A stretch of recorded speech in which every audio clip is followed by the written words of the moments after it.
嗨，大家好，欢迎收看《超人少年》，我是你的好朋友阿仔师。其实呢，我在拍 YouTube 以外呢，我有另外一个赚钱的工作，其实就是在帮人家做工业管理的，也就是工厂的顾问。而这个行业跟这个工作呢，坦白说，它其实让我赚了不少钱。多少钱？还不错，只是呢，因为不是每一个人都可以赚这个行业的钱，所以它才显得珍贵。但是呢，因为台湾呢，其实对于工业基础概念呢，其实非常的薄弱，所以我才有机会赚到这种钱。但大家有没有想过，其实每一个人都应该要有一些基础的工业管理的架构跟知识放在你的家里面。你知道，其实每一个家它都像是一个工厂一样，你只要住在这边，它就会有消耗。你每天呢，在这个工厂里面做任何的一件事情呢，它其实都会有人员的控管。而这东西，它只要修饰的好，它只要调整的对，你都可以在一样的房子里面用着一样的成本，然后用着一样的人，而省下非常多钱。所以如果你有基本的工业管理概念的话，基本上我觉得你每个月能够省到应该5位数以上哦。所以这集就要教大家一个爱家的好男人如何在家里面实行工业管理。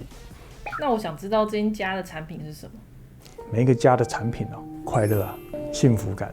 所以在一开始的时候，我要跟大家讲一下，就是工业管理的基础概念，还有如何把你家当成是一个工厂一样的营运。当你有这样子的基础工业概念之后呢，你就会知道你家到底其实平常应该要买什么东西，应该要买什么样的设备，或者是你不会听到有一些 YouTuber 们乱讲乱喊，然后你就跟着买了。谁？我吧，就是我。你说玩物丧志。玩物丧志，怎么样简单的了解工业管理呢？就是用科学化跟系统化的方式来套入你的工业生产制造，让你极小的资源里面可以达到最佳的配合，并且用最低的成本能够做出最好的品质。基本上你可以用这样子的大概念去认识工业管理。那如果套用在家里呢？这个时候你要了解它的核心概念：成本控管、效率最大化、品质如何提升。最重要的一项就是你要有系统的思维。这几个大项目当中，在座的各位同学们有没有哪一个东西有问题？什么叫做系统思维？系统思维，系统思维很重要。在一个工厂里面呢，在一个制造环境里面呢，你一定会有人嘛，你一定会有机器嘛。你要制造的时候，你会有供应链嘛。你要把这个东西如何优化，就是系统化的思维，这就是我的强项啊。所以就是说，其实你要知道，你每个月都在花钱。为什么你每个月都在花钱呢？你只要开冷气，你只要睡觉，你只要买个被子盖在你身上，你的被子可能盖多久？如果你一条被子买了2000块，你盖了10年，1年200块。接下来我们有这个概念了之后呢，我们要开始开启你一天的生活咯。首先，你每天早上起床你会干什么？刷牙。刷牙、洗脸、上厕所嘛，你的成本其实已经开始出现了。你可以把刚刚的摊体概念先放到你的牙刷上面、你的马桶上面。还有一个很直接的成本，就是你冲水的时候，你的水费。你开电灯的时候，你要开始刷牙，你如果是电动牙刷会有电费，你开灯的时候会有电费，冷气关掉的时候的那个瞬间，开始就会有电的改变。之后你是不是会起床，然后开始做早餐，然后开始打扫，然后开始怎样的？你开始生产食物，你把它消化掉。消化掉之后呢，你可能就要开始准备东西，然后要准备出门了。准备出门上班之后，中间这一段就是你就到别的工厂去服务了，因为你在别人的公司工作。好，接下来你就会回到家里面。回到家里面第一件事你要干什么？进门。废话，你不进门，不然你妈跳窗进来的。有时候你要准备晚餐啊，你是不是要买菜？你是不是要冰箱？你要洗碗，你要拖地，然后你要看电视。做完了你所有烦恼的事情之后，然后你要回到家房间睡觉。这一段的所有的工程，你有没有想过把它优化过？这个时候问题来了，你们是不是都在回想说，我到底每天回家都在干嘛？但是你到现在已经过了30年了，你却想不出来我到底回家都在干嘛。所以，如果你今天第一个你要在你的家里面让它系统化，让它工业化，你要做的第一件事情就是装监视器。啊，在家里装监视器？在家里装监视器，你一定会想说，在家里面装监视器很荒唐，对不对？但我首先，我觉得大家回想一下，你在家里面，你曾经花过多少的时间找东西？我手机嘞，我钱包嘞，钥匙呢？尤其是当你今天是跟男友同住，或者是已经是结婚在一起，家里有小孩，家里有爸爸妈妈，有阿公阿嬷，东西不见怎么办？开始问，谁拿东西？你有没有看到我这个什么东西？怀疑别人，你是不是把我什么东西拿走了？纠纷。我刚刚讲，家里最重要生产出来的东西是什么？幸福快乐。幸福快乐。开始怀疑没有幸福快乐。而在工业工程的制造里面呢，其实里面有一个名词叫做瓶颈工序，就这个东西卡关了，卡住了。你每天明明回家到家里面，首先你要做的是煮菜做饭，结果突然，钱包嘞？我是不是放在公司？我的 iPad 嘞？我带回来吗？我钱包我带回来吗？这是怎么办？瓶颈。你会因为这个瓶颈而停止生产，你就会停下你所有手边做的东西，然后花很多的时间，然后再做这件事情。但是我就跟大家不一样，我这个时候我就会打开监视器，我到底有没有把背包带回来？直接找到问题了。或者是呢，今天你东西不见了，我最常做的一件事情，用监视器里面找我这个东西到底在哪里。就我的 AirPod， 明明昨天放在桌上我用啊，你这个时候你就是打开，然后拉到那个时间点，然后才发现，靠，原来我 AirPod 掉在我的沙发缝隙里。那这样要装几台才有用？看你的家里的大小吧。我自己装3台，我有不同房子，我住的地方基本上一个房子里面我有3台摄影机，一是我最常活动的地方，二是有重要东西的地方。你可能还是会有些保险箱啊，因为我们家里有的时候会有同事来嘛，会有人打扫嘛，所以有的时候你装这东西不是怀疑同事哦，是让大家不被怀疑。真的东西不见的时候，你就打开看嘛，原来只是我忘记了，你就不会第一个想说，我家里的3600万怎么不见了？接下来就是因为我们现在照顾副总，好用。第一个就是你可以解放双手，你可以去做很多你的事情。然后它现在的很多监视器，它们都能够做到侦测哭啊、监测猫啊、侦测狗啊、监测人形走过去啊，或者是晚上的时候突然有些奇怪的声音啊，或者是副总哭的声音啊，你就不用就是24小时把副总放在你面前，然后每天看着他，然后一直照顾他，你没办法做别的事。监视器好用，然后一路到现在呢，就是以前都是单一镜头嘛，然后有人走过去会显示啊什么，然后到现在呢，它其实是2颗双镜头上下2个位置，而且它可以跟着人照，因为以前最麻烦的就是监视器你只能照一个角度，另外一个呢是有的时候你有没有发现，当一个人在移动的时候，你要仔细看他到底手上拿了什么东西的时候，广角他没办法看清楚，所以他现在就是会有另外一个是追焦的，就是你在走过去的时候，然后那个东西会跟着你走，他会这样子追焦。因为现在很多公司大家装监视器，其实有的时候有一些原因就是为了怕有纠纷。而且现在比如说性平案件，有的时候男生要保护好自己啊，因为有的时候就是可能人家一讲就说他对我想象性骚扰，没有就去开监视器看，那你到底是他乱讲，还是到底真的有做这件事情啊？有做这件事情，你就可以当成犯罪证据啊；没做这件事情，洗清罪名。然后为什么要做这件事情呢？当然监视器不是只是让你拿来抓奸的，有的时候呢，你可以回放看一下，就是你在这个空间你到底使用了多长的时间，这个地方的空间的房间里面，你的灯到底亮了几个小时啊？你有哪一些东西它其实是没有必要使用的电源，你都可以从监视器里面看。但是你就很怕储存的空间很多嘛，因为你同时有不同多台摄影机。现在科技进步了，现在他们有卖，它就像是一个实体的大硬碟一样，像是一个 NAS， 它可以帮你储存时间很久的资料库。像我爸这个人，就是很容易东西不见，然后一直爱生气。有一次我们那边找个东西找老半天找不到，我就看监视器，根本就是他从他口袋掉出来，你看没事嘛，看一看他就自己笑一笑，哈哈哈，没事，家庭幸福和乐。它可以解决你瓶颈供需的问题，同时呢，它可以在成本项目里面让你捞到很多不错的数据。你现在有成本概念了，接下来我要进到每一个小家庭里面，大家最容易了解的成本概念的成本控制，电费。我们先撇开一些就是我们看不懂的那些政治世界里面，什么电费多少钱，电费开始多少，然后这样有的没有的事情。其实每天呢，从你今天早上醒来开始到晚上睡觉开冷气，你要煮热水，你要看电视，你要充手机，你要冰箱，你要打开空气清新机，你都需要电。没有电真的很严重。但是呢，你的电怎么样做成本控管呢？其实我现在反问你，你有算过你一天花多少电吗？看到账单的时候会回推。看到账单是2个月前嘛？2个月前，2个月前怎么花这么多钱？所以我个人就会建议大家，假设今天你真的要做成本控制，你要知道每一个时区、每一个时段，你到底花了多少成本在活在你这个家里面，那你就可以用一个东西叫做智慧电表。台电现在很方便哦，指纹脸部辨识登录。但是我先讲，我没有收台电的钱，因为其实我以前我会帮人家工厂做监控，然后但是现在就是我发现住家也能够干这件事情，而且就是台湾电力公司的 APP。所以以前我们在介绍什么 CNC 什么工业 4.0 嘛，然后什么东西，然后像战情室，你会知道你什么时候用多少电。好，你看大概最基本的驻章时间用电，对，就是这个是什么6月26号到7月20号，每一天直接换算出你花了多少钱。这个还不是细节哦，我跟你讲，就是同期账单它会跟你比较分析嘛，近1年跟近2年，所以我近1年真的花的电比较多。副总嘛。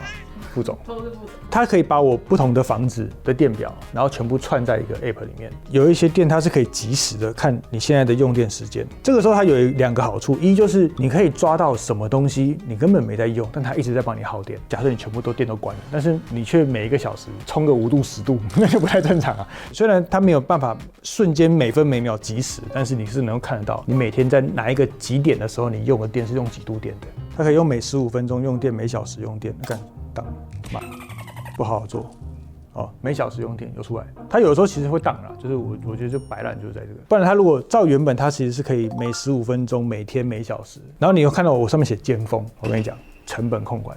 我是用2段式电价的，我其中有一个房子，我白天的时候基本上我不在，但是呢，我晚上我回到家，狂开冷气，电动车充电，电视打开，音响喇叭吹这样子，就是每天快快乐乐在那个房子里面过快乐的生活。但是我的价钱，我的电费其实比你们都还便宜，2段式用电。这个其实是你要自己去设定，反正我也没接台电业配，我也不想帮他讲太多。总之，你要先装智慧电表，然后你就可以去分析说，你到底是白天用电多，还是晚上用电多？你是住商用电还是一般用电？其实是你连家里面在经营小生意，或者是你在开店的人，你都可以去找这个东西。它有分尖峰用电跟离峰用电吧。然后离峰用电的电费呢，其实才不到2块钱。工业管理。成本控管里面，你要怎么样一样用比较低的成本去生产出好的东西，跟一样做一些平常要干的事情呢？你每天一定要洗衣服嘛，对不对？啊，你每天一定要洗碗。那像我这个解放双手人力的人，我就是用洗碗机洗碗。然后呢，我全部都会在离峰用电的时间去干这件事情，所以我的电费会是人家的1/3。工业管理。接下来我在工业管理的概念里面还要提到一个东西，就是怎么样在做一样的事情的时候，你把效率最大化。什么东西叫做有效率呢？你花一样的人、一样的时间，你要完成这件事情，你做完之后，大家会称赞你，哇，你好有效率啊，这就效率最大化。就是可能大家要花3个小时的事情，就你花半个小时就完成了。不会，我跟你讲，这我的强项啊，我专门就是干这种事情，而且我花的时间少，你的成本就会少，你的电费就会少，同时你剩下的2个半小时可以拿来爽。其实这也是一种效率最大化的表现，就很像是我们在做工地哦。假设大家应该都有什么隔壁邻居在锁东西，在咚咚咚咚咚咚这样子，对不对？比较笨的工班跟比较 low 的工程，他会怎么样呢？包给那种很小包哦，比如说2个人打墙壁，3楼打到1楼，就是开始咚咚咚咚咚一直打，打2个礼拜打不完。像我们这种效率派，我会一次找15个人或20个人，一个早上全部打完。这样邻居会比较爱你。对，因为你既然都要吵了，你为什么要连续花1个礼拜在那边吵？然后，但是我们做工作就是我一次就派10几个人一次来，早上开始跑，大家吵，啪，开始啪，全部打完。可能我们花的钱会更多，因为你是找20个人啊。有一些人会想说我的全部都是我包的，我就慢慢做，然后怎样的。但是你可能失去的其实是最贵的生活品质。所以有时候大家在工业管理概念里面，你要去回想到，有时候你花这个钱，你解放的是双手，你解放的是时间，你赚到的是生活品质。在工业制程优化里面，还有一个东西你很少去在意到，那就是吸尘器。你一想说吸尘器这东西有什么好优化？吸尘器已经发展到这么多年了，但是你有没有想过，效率就是金钱？能够花1次工做完的事情，就千万不要花2次。像我在做工业制程顾问的时候，我们会用监视器去判读，就是那个人到底重复走了这条路几次。当他重复走了这条路很多次，那就判定这条路上一定有优化的可能性。所以放到你家里面是什么呢？你为什么要扫完地之后再拖地？中间还要再走一趟去换水，中间还要拧拖把，只要能不弯腰就不弯腰，节省的人力那都是功。那其实本身这件事上就有很多可以优化的空间。当然这个时候大家一定有想过自动化嘛，什么扫地机器人嘛。但是如果自动扫地机器人扫得干净的话，为什么大家去洗地或拖地的时候还会发现很脏呢？像我这个人经常使用的方式就是找清洁阿姨来我家扫地。那你一定想过说，找清洁阿姨已经清扫你家了，那你为什么还要去想一些想东想西的东西去帮她做呢？你如果有这种想法，那你一定不是个好老板。你知道一个好老板最基础的就是帮员工升级装备，就算他花一样的时间，他做完一样的事情，但是他会很轻松。他只要很轻松，他心情好，他就会多扫一点。就算他今天下班扫了跟昨天的量都一样，但是他心情变得很好，你也在做善事啊。我以前都觉得吸尘器已经发展到一个世界的极致了，但是伊莱克斯这台出现了之后，我发现人类的懒惰只能够会有更懒惰。首先第一个就是它能够干吸湿拖，自动集成清洁。光这几句话，你知道在工业制程里面就发生多少事情吗？首先，如果你要清洁比较高的地方，那你就要选轻的。然后呢，如果你要吸地板的时候，你要选可以伸长的，因为这样你的手腕负担才不会大，而且比较不容易疲劳。伊莱克斯的吸尘器当然有很多种，但是它这台是伊莱克斯极硬塔轻量湿拖吸尘器。它放在地上工作的时候，你的手感大概只有1.35公斤，差不多就等于是一台笔电的重量而已。它本身就有搭配伸缩管，所以它能够高处作业，也能够帮助你在低矮的家具都能够使用。我个人推荐强迫症的洁癖使用者，就是你要用这种前面有 LED 型的，它的这个灯可以从低处反射出你的脏污跟你的灰尘到底在哪里。第一个，你不会重复吸，就可以节省人力。然后另外一种吸尘器，你吸过最讨厌的就是它头发卡在里面，然后这个时候你就要停下来，拆掉你的前面，清洁那些被你卡住的毛发。但是这个不用。工业设计的经典就在于它本身细层的结构就能够帮助你抵抗这个毛发缠绕的可能性，而且它很聪明哦。你打开的时候，它自己会判定你这个是地毯还是地板。你在地板缝隙的时候，它那个很细的地方，它其实都可以吸，减少操作失误清不干净的可能性。然后你知道，因为我常常不在家，不在台湾，所以帮我打扫的是一个清洁阿姨。清洁阿姨今天年纪跟我妈一样大，所以你看阿姨要弯腰，本身这件事情对老黑狼就是有风险，所以她换头就这样。换了，而且我告诉你，他要清这些脏污多酷，他不用拆下来，然后那个灰尘下来，N 蓬蓬上来一样子，他就只要这样插进去集成塔，直接自动吸气，吸完你的手完全不会碰到灰尘，舒服。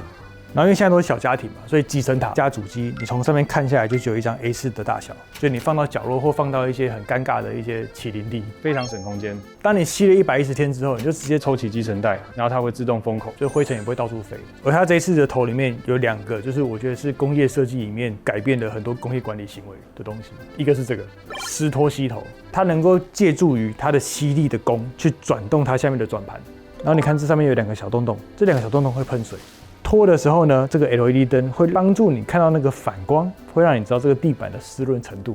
然后最后看到这个，你一定想说，还不是一样？我这个拖地还不是要手这边撕起来，这边拧。我跟你讲，清洁啊，超基础的物理原理，但是它就是做到一个让你完全手不用在那边清，也不用下面湿，下面清洁盘还不用插电，它就只是把它插进去，这样打开，然后它就在洗了。洗完之后你要甩干，往上拉一点点，然后它就甩干了。然后你看它这个物理原理到底多简单？你看就这样子，就是高低差而已。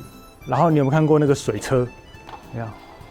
当你的湿拖吸头在转的时候，它就带动了这个水车，它把这个水车的水从中间干净的水箱带上来，清洗了之后嘞，这个水位比较低的地方，它就把脏水排到外面去，然后最后你要倒掉，你就这样打开，然后倒掉。原理超简单，但是50年来没有人想到这件事情。这个是我最近看到吸尘器一个很棒的想法。当然还有以前传统的吸头，你要吸尘螨的啊，这种它就是基本的，它基本上都有附。但重点是什么？让就算来你家里帮你打扫的清洁阿姨，她都可以减少付出的劳力，跟能够有开心愉悦的心情，把你家弄干净，让你的家庭供应管理不只有效率之外，你还在做善事，开心。所以，我们不管在工业工程里面，或者是在工业制造里面，你一定会去想一个东西，叫做我到底花了多少钱，完成了什么样的事情，或者是我花了多少钱，这个东西可以用多久，或是我买了一个设备，我买了一个机器，它到底能够使用的年限到哪边，这个东西你都可以统称2个字做解释，叫做摊体。你如果有摊体的概念呢，你就会换算很多事情哦。首先，你就会换算说，你每天呼吸1天到底要摊体花多少钱？呼吸摊体多少钱？就是你每天住在这个房子里面，这个房子的房租多少钱？你1个月的房租除以30天，那就是你1天要花多少钱用这个房子，使用这个房子。然后呢，你上个月的电费多少钱？除以30天，那就是你那一天呼吸住在这个房子里面花的第2笔钱。我以为你要讲那个是每个人的排碳量。没有，这是另外一回事啦。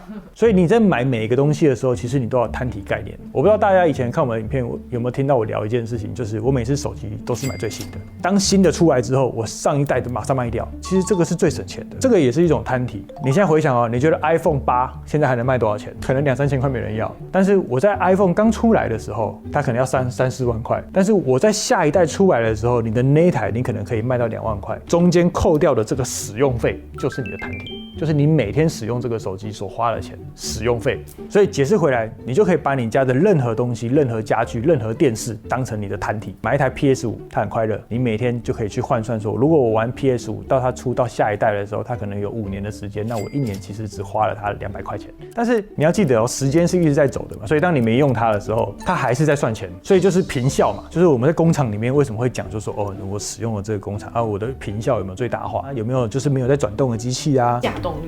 架动率，对，没错，越来越有概念了。所以，如果你今天是租屋主的朋友，我要教你怎么样算你的使用费。当你今天租了一个房子，你想买一台电视在你的租屋处，就是一定要有生活品质嘛，所以你要买电视啊，对不对？买电视之后，你是不是要上墙？你要钻洞嘛？安装是不是有安装费？你买电视是不是有电视的费用？你在看电视的时候是不是会有电费？这些东西都是你要全部加总起来。假设你这个房子2年之后你要搬走了，电视是不是可以带走？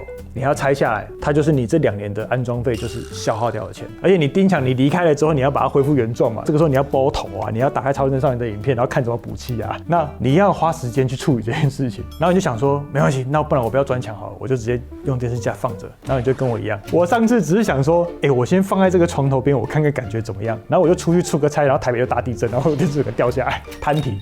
我只使用了3个月，摊掉了。